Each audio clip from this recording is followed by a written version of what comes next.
I think we live in a culture and we live in a society that celebrates magnitude. The bigger something is, the more praise we give it.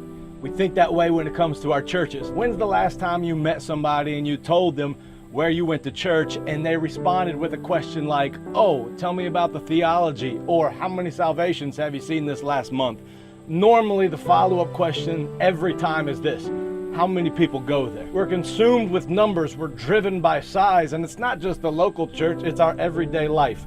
We want the next big thing. We want the next big breakthrough. We want the next big house. We want the next big car.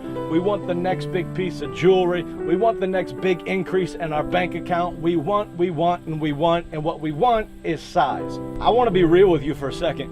God is not concerned with the size of your following online. He's not concerned with the size of your house. He's not focused on the size of your church. He's focused on the size of your heart. When everybody else focuses on the outward, God is looking at the inward. Even in my own life, I've oftentimes been convicted about focusing so much on the numbers. 150,000 salvations, 350 million people have heard the messages. And I had to be really careful because at one point, the temptation for me was to put validation on my worth and on my work based on how many people were involved in it. But the more I was in Scripture and the closer I got to the Lord, the more He changed my heart. And what I realized is I could never preach to another massive crowd again, and God would love me just the same.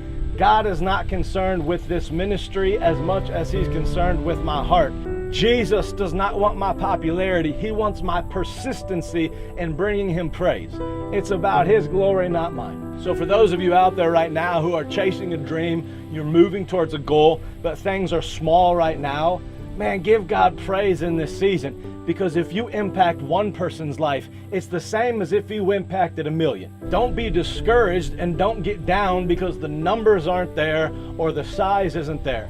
People focus on those things, God doesn't. Oftentimes the reason we chase numbers is because we want it for ourselves. But the Bible flies right in the face of that when it tells us, "Seeketh great things for thyself, seeketh them not." It should never be about our glory. It should never be about our name or us being known.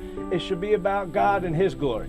You may be the pastor of a small church and it's not growing. I want to tell you that it's not on you to grow the church. Scripture says that Jesus will grow the church, but you should still be satisfied, content, and give God the glory, even if that church never grows to be a mega church. After all, Jesus changed the entire world with only 12 disciples. Maybe you're watching this right now and you feel small in nature, small in talent, small in gift, small in stature. I want to tell you that that's exactly where God shines. You're the type of person that He wants to use. You don't have to be the latest, the greatest, or the biggest, or the most popular. God can use you right where you are. I think that we'll be surprised when we arrive in heaven and find out that those who had the greatest impact on earth weren't always the famous preachers or evangelists or scholars or teachers, but instead those quiet, humble people that didn't have a name, but God saw them and they served and they loved and they followed Jesus. So don't be discouraged if things aren't the size you want them to be, and don't get stuck on pursuing things just because of their magnitude. Instead of focusing on the size of the church, the size of the ministry, the size of your impact, the size of your popularity, or the size of your home and the size of your things, put your eyes on the greatness of God, who's willing to use you regardless of how big or small things are in your life. I hope this video encouraged you today. I'd ask you to share it. Be an encouragement to somebody else's life. That's how these videos get out. It's through you pressing the share button. Please also visit claytonjennings.com/donate. If you partner with our family as we take the message of Jesus around the world, you'll be part of our team. We'll also send you this shirt right here for free. I'd also tell you to make sure you follow me on Instagram, Clayton Jennings, and then the number 1. We love you very much. God bless you all. Keep following Jesus.